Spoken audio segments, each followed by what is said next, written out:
Assalamualaikum warahmatullahi wabarakatuh. Selamat malam Misterier. Jumpa lagi bersama saya Randy di konten podcast misteri. Pada episode podcast misteri kita kali ini kembali melanjutkan kisah mengenai 8 orang mahasiswa yang tinggal di rumah sewa berhantu. Ini merupakan bagian kedua. Jadi bagi yang belum menonton bagian satunya, disarankan untuk menonton terlebih dahulu.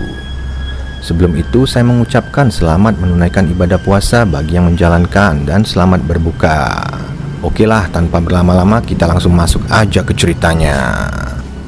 Sesampainya di angkringan Pak Hakim, masing-masing dari kami menceritakan gangguan yang kami alami. Temanku Wak yang membuka cerita pertama. Pada malam itu sekitar jam 12 malam, ketika ia sedang mendownload MP3, tiba-tiba terdengar seperti suara timpukan di jendela kamarnya. Akhirnya, Wak pun membuka tirai jendela dan alangkah terkejutnya ketika ia melihat sosok perempuan berbaju putih kekuningan dengan rambut panjang duduk di dahan pohon besar belakang rumah itu. Dan yang lebih membuat Wak sangat takut, sosok itu tersenyum kepadanya dengan senyuman yang sangat mengerikan. Saat itu juga Wak hendak pergi ke kamarku dan Lan untuk memberitahu perihal yang ia lihat. Tapi sewaktu Wak akan keluar dari kamarnya, ia kembali dikejutkan dengan sosok anak kecil yang berdiri di depan pintu kamarnya. Karena merasa posisinya sudah terdesak serta tidak ada jalan lain dan rasa ketakutan yang sangat dirasakan Wak kala itu, akhirnya Wak memutuskan membuka jendela kamarnya dan melompat ke bawah. Alhasil kaki Wak cedera dan untungnya tidak patah. Cerita dilanjutkan oleh temanku Asmi yang menceritakan kalau malam itu ia juga melihat sosok yang sama. Perempuan berbaju putih yang melambaikan tangan ke arahnya. Ia merasa sosok itu bukan manusia karena Azmi melihat sosok perempuan itu tidak mempunyai kaki. Tak berbeda juga dengan temanku Sam yang mengungkapkan hal yang sama.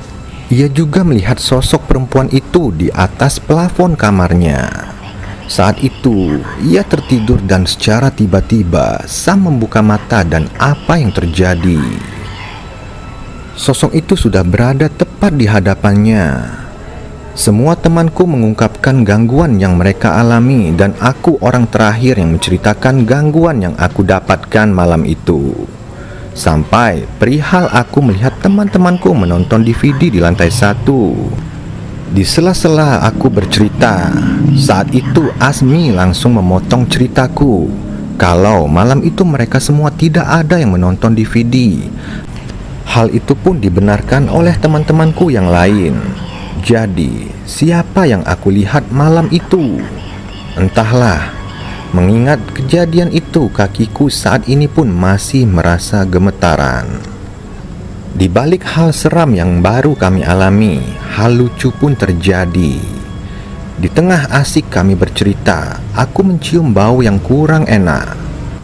Rupanya, waktu itu Azmi yang sangat ketakutan sampai-sampai terkencing di celana, dan temanku Sam pun sampai memakai sandal yang berbeda-beda. Di sana pun kami tertawa. Tetapi saat itu kami tersadar kalau Saleh dan Naim tidak ada bersama kami.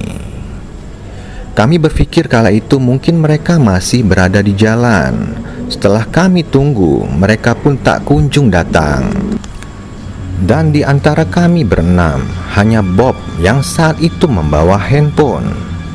Jadi kami mencoba menghubungi Naim, tetapi tidak ada jawaban. Akhirnya kami pun coba menghubungi Saleh, tapi hasilnya pun sama, tidak ada jawaban. Saat itu Lan secara tiba-tiba mengambil handphone yang dipegang oleh Bob, dan Lan terdiam sejenak. Entah apa yang dilakukan Lan, tapi sepertinya Lan mengetahui sesuatu.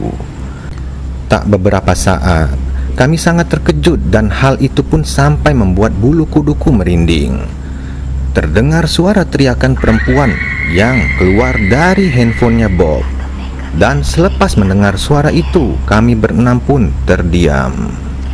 Saat itu kami pun memutuskan menunggu pagi, baru kami kembali ke rumah itu untuk mencari Saleh dan Naim. Akhirnya tibalah pukul 7.30 pagi. Kami segera menuju rumah itu, tetapi perasaan takut masih juga menghampiriku. Dan aku rasa teman-temanku yang lain pun merasakan hal yang sama. Sampailah kami di depan rumah. Di sana kami melihat pintu rumah dan pagar pun terbuka lebar. Pikirku kalau ada pencuri masuk akan kaya mendadak. Sebab handphone, laptop, dompet, dan barang-barang kami yang lain semuanya masih ada di dalam rumah. Tapi saat itu tidak ada seorang pun dari kami yang berani masuk ke rumah itu. Dan kira-kira setelah 20-30 menit kami berada di luar rumah, tiba-tiba handphone Bob berbunyi kembali. Aku pun merasa takut.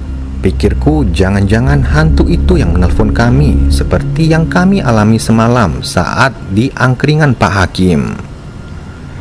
Akhirnya Bob menjawab telepon itu. Telepon itu berasal dari rumah sakit Klang yang memberitahukan kalau Naim mengalami kecelakaan dan sedang dirawat di rumah sakit. Karena pihak rumah sakit menyampaikan di handphonenya Naim terdapat nomornya Bob yang menghubungi Naim waktu subuh, makanya pihak rumah sakit menghubungi Bob dan memberitahukan berita ini. Akhirnya aku dan teman-temanku sepakat menghubungi pemilik rumah untuk melihat hal yang sudah terjadi. Aku dan Sam pergi ke rumah sakit, sedangkan Wa, Lan, Azmi, dan Bob mencari Saleh yang masih belum ditemukan. Kami masing-masing saat itu hanya bertawakal dan berdoa semoga kedua temanku baik-baik saja. Sesampainya aku dan Sam di rumah sakit, aku tak sanggup melihat kondisi Naim yang sangat parah. Kondisi kakinya Naim yang dokter sampaikan kalau sebuah mobil yang sudah melindas kakinya. Sepertinya ini kasus tabrak lari. Perasaanku mengatakan saat itu Naim tak berumur panjang. Apalagi dokter pun menyampaikan hal yang sama seperti yang aku pikirkan. Sam saat itu tak henti menangis melihat kondisi Naim. Akhirnya aku duduk di dekat Naim. Di sana, aku mendengar Naim mengatakan sesuatu dengan terbata-bata. Dia meminta maaf karena sudah membuat kami susah. Berulang kali Naim mengatakan hal itu sampai membuatku tak mengerti apa maksud dari perkataan Naim. Akhirnya tak beberapa saat Naim pun meninggal. Dengan berat hati aku memberitahukan kabar ini ke teman-temanku. Sam tak berhenti menangis. Saat itu keluarga Naim pun datang. Aku mengajak Sam untuk kembali ke Shah Alam. Sesampainya di rumah itu, aku melihat sangat ramai orang-orang sedang mencari Saleh, tapi tak kunjung juga ditemukan. Akhirnya ada sepuh di sana yang meminta bantuan seorang ustadz. Dan setelah azan asar, akhirnya Saleh ditemukan duduk di atas gundukan di belakang rumah dekat pohon besar itu. Padahal menurut keterangan dari teman-temanku yang saat itu mencari, sudah sekitar 6-7 kali mereka mencari di dekat pohon itu, tapi tidak melihat kalau Saleh ada di sana. Kami pun senang kala itu Saleh sudah ditemukan. Akhirnya kami pun memutuskan saat itu juga untuk keluar dari rumah itu dan bergerak ke Section 7. Di pintu belakang Universitas Teknologi Mara ada rumah juga yang disewakan. Kami pun segera membawa barang-barang kami. Tak lupa barang Naim pun kami bawa. Terus terang, sebelum kami pergi dari rumah berhantu itu, kami sangat marah dengan pemilik rumah karena dia tidak memberitahu kami kalau rumah itu benar-benar angker. Kami hanya bertahan 2 malam di rumah itu, dan kami mendapat informasi kalau jenazah Naim pun sudah dimakamkan di Raub Pahang. 1 minggu pun berlalu dan kondisi kami sudah mulai membaik. Hanya Saleh yang masih sakit-sakitan. Tapi saat itu aku bertanya kepada Saleh apa yang terjadi padanya dan Naim. Sebab sebelum Naim meninggal, sempat Naim mengatakan agar aku bertanya kepada Saleh akan sebuah rahasia. Akhirnya Saleh pun menceritakan saat hari pertama kami berada di rumah itu, Saleh dan Naim menemukan sebuah gundukan yang ada di belakang rumah itu, di dekat pohon besar. Karena penasaran, Saleh pun mencangkul-cangkul gundukan itu dan Naim pun menendang-nendangkan kakinya ke gundukan itu. Mungkin karena hal itu, makanya kaki Naim bisa luka parah. Itu di pikiranku. Saleh pun menceritakan saat malam kami semua mendapatkan gangguan. Mereka berdua pun mengalami gangguan itu. Sampai-sampai sosok itu mengejar Saleh dan Naim sampai ke jalan, dan entah dari mana datangnya mobil dan menabrak mereka. Saat itu Naim terjatuh di tengah jalan, sedangkan Saleh terpental ke tepi jalan. Dan secara tiba-tiba datang mobil lain yang akhirnya melindas kakinya Naim. Setelah kejadian itu, Saleh pun tak ingat apa-apa sampai akhirnya ia ditemukan di atas gundukan di belakang rumah. Di sana aku sempat berpikir bagaimana Saleh bisa pindah ke gundukan tanah di belakang rumah itu, sedangkan awalnya ia berada di tepi jalan. Dan Naim kenapa bisa terluka sampai begitu parah dan meninggal? Akhirnya aku pun mendapatkan jawabannya. Tidak beberapa lama setelah Saleh bercerita, Saleh jatuh sakit dan tak tahu Saleh sakit apa. 3 bulan setelah itu Saleh pun meninggal. Keluarganya pun sempat bingung karena dokter juga tidak mendapati sakit yang diderita oleh Saleh.